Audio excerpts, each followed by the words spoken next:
복합은 처음에 그 에이전트가 어떤 일을 하려고 그러다 안 되고, 그래서 에이전트 2랑 결합을 해서 어떤 일을, 그러니까 여러 가지 그 휴먼, 넌 휴먼들이 결합을 해서 하이브리드 상태를 이룬 다음에 무슨 일을 할 수 있는 그런 상태가 된다는 얘기고요. 세 번째 인간과 기술의 그 관계는 뭐 이렇게 인간과 기술이 떨어져서 독자적으로 행동을 하다가 뭐 결합되고 그것이 네트워크를 만들고 그것이 블랙박스화 되고 마지막에 하나의 아티팩트와 같은 식으로 굉장히 그 처음에 떨어져 있던 것이 결합하고 그것이 결국 하나의 아티팩트 속에 결절되고 하는 과정이 일어나고, 그 과정이 또 역으로도 일어날 수가 있다는 것을 강조를 하는 과정이고요.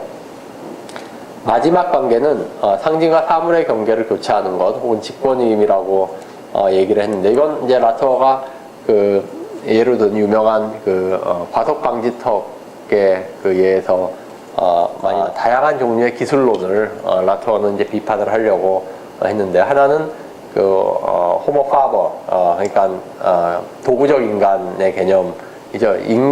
인간만이 이제 도구를 사용하는, 인간은 기술을 사용해서 인간의 목적을 달성하는 그러한 동물이다라는 것인데, 이거는 이제 인간은 여기서는 굉장히 능동적인 존재로, 기술은 굉장히 수동적인 존재로 그려지고 있기 때문에 잘못된 거다.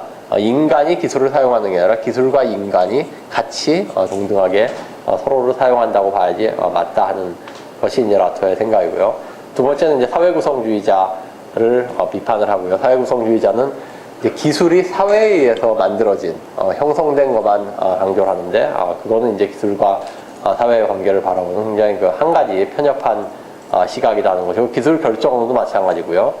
그 다음에 하이데거 같은 사람은 도구와 기계를 나눠서 생각을 합니다. 뭐냐면 인간이 도구를 사용할 때는 도구는 인간에게, 툴은 인간에게 힘을 주는 그러한 기술이지만은 기계는, 머신은 인간을 소외시키는 그러한 그 기술이다라고 얘기를 하는데, 이것도 비판을 합니다. 인간과 기술의 관계를 보고는 인간과 도구나 인간과 기계나 다 별로 큰 차이가 없다는 것이 그 라터의 주장이기 때문입니다. 자, 이런 이제 기술과 같은 비인간이 그 라터의 ANT를 통해서 어떤 역할을 하고 있나를 생각을 하면요. 먼저 비인간은 그 학문의, 기존에 있었던 학문의 구획을 가로지르는 역할을 합니다. 과학, 인문학, 사회과학, 이런 과학은 보통 이제 자연만을 다루고 있고, 인문학은 인간만을 다루고 있고, 사회과학은 사회를 대상으로 했는데, 이 각각의 학문에서 다 기술이라는 넌 휴먼이 빠져 있었다 하는 그런 것이죠. 그러니까 넌 휴먼을 우리가 포함을 시켜서 그 학문을 생각을 하면은 이런 기존의 그 학문의 구획이 다 문제가 있었던 것으로 드러난다 하는 것이고요. 그 다음에 그 인간 비인간의 하이브리드를 다루면은 자연과 인공 사이의 경계, 그 다음에 과학과 사회 사이의 경계, 혹은 주체와 객체 사이의 경계, 이런 경계들이 다 문제시된다. 그런 경계들이 다 그 구멍이 뚫린 것으로 이런 비인간들을 통해서 다 매개될 수 있는 그런 것으로 바뀐다는 것이죠. 즉 이런 기술 같은 비인간의 역할에 주목함으로써 우리는 자연과 사회 사이의 경계, 주체와 객체 사이의 경계, 과학기술 사회의 이분법을 극복을 할 수 있다는 것이 라터의 주장이고요. 따라서 이제 과학 사회의 구별 자체도 별로 의미가 없고, 과학 기술의 구별도 별로 의미가 없습니다. 그다음에 사회와 자연, 가치와 사실의 구별도 의미가 없고요. 인간만의 가치라는 게 존재하지 않고, 자연만의 사실이라는 것 역시 존재하지가 않고, 사실 가치의 복합체에 우리가 오히려 더 주목을 해야 된다 하는 그런 결론이 나옵니다. 주체, 객체의 구별도 별로 의미가 없는데, 왜냐하면 대상이 인간과 관계를 맺을 때 행위자가 되기 때문에 그 스트릭트한 예전과 같은 주체, 객체의 구별도 의미가 없다는 것입니다. 그러니까 기술과 같은 비인간에 우리는 주목함으로써 근대가 만들어낸 수많은 종류의 그런 이분법, 경계, 이런 것을 문제시 삼을 수 있다는 것이 라토의 그 핵심적인 주장 중에 하나입니다.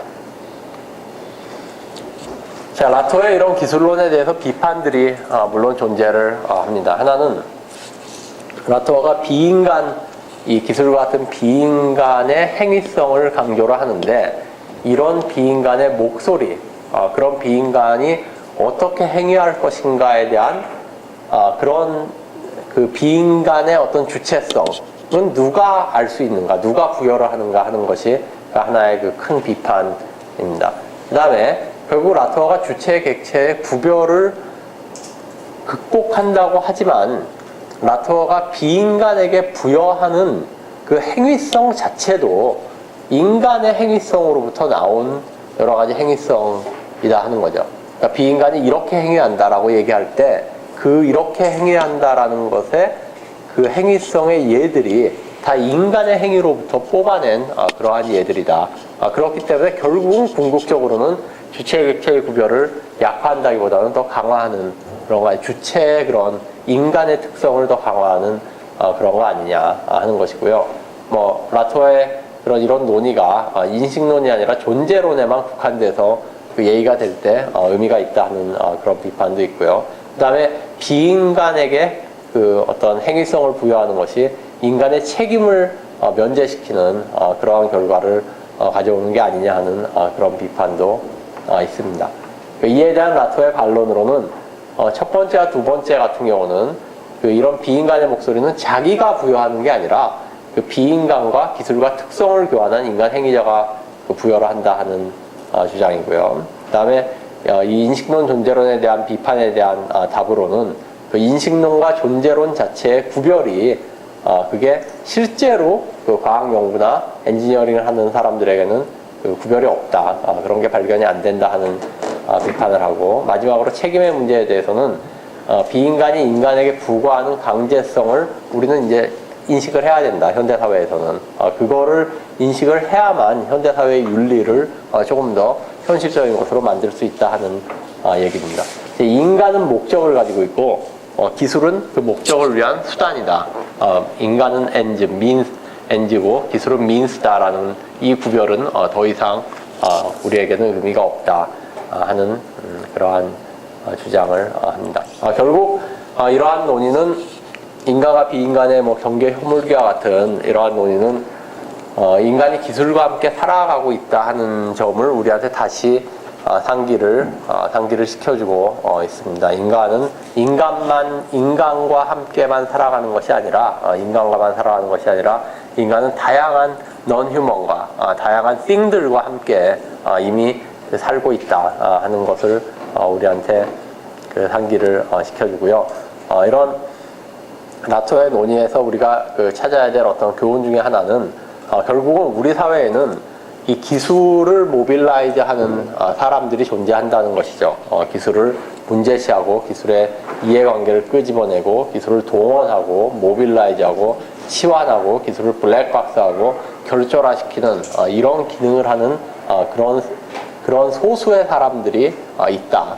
라토가 이제 그 마키아벨리를 예를 들어서 프린스라고 불렀던 군주라고 불렀던 이런 종류의 사람들이 있고, 이 사람들이 기술을 복잡한 네트워크를 형성을 해서 그것을 블랙박스화하는 그런 기술의 폴딩을, 기술의 접힘을 만들어내는 그러한 사람들이고, 우리 사회에서 권력을 가진 이런 사람들이고, 우리가 이 권력을 해체하기 위해서는 결국 이렇게 폴딩된 접혀있는 기술을 다시 언폴딩하는 그것을 역할을 해야 되는데, 그 언폴딩하는 과정이 이 권력을 갖고 있는 기술 권력을 갖고 있는 프린스를 인간으로, 인민으로, people로 대체하는 그런 것이고, 이건 크게 이제 봤을 때 우리 기술사회의 민주주의를 구현할 수 있는 그러한 방법이라는 거죠. 물론 이제 라토가 그거에 대해서 구체적인 어떤 실천 지침 이런 거를 내놓은 것은 없지만은, 하여튼 우리가 라토의 논의로부터 얻을 수 있는 우리 사회의 뭐 기술과 민주주의와 관련된 중요한 교훈이라 그럴까요? 그런 것 중에 하나라고 생각이 됩니다. 여기서 마치겠습니다. 고맙습니다.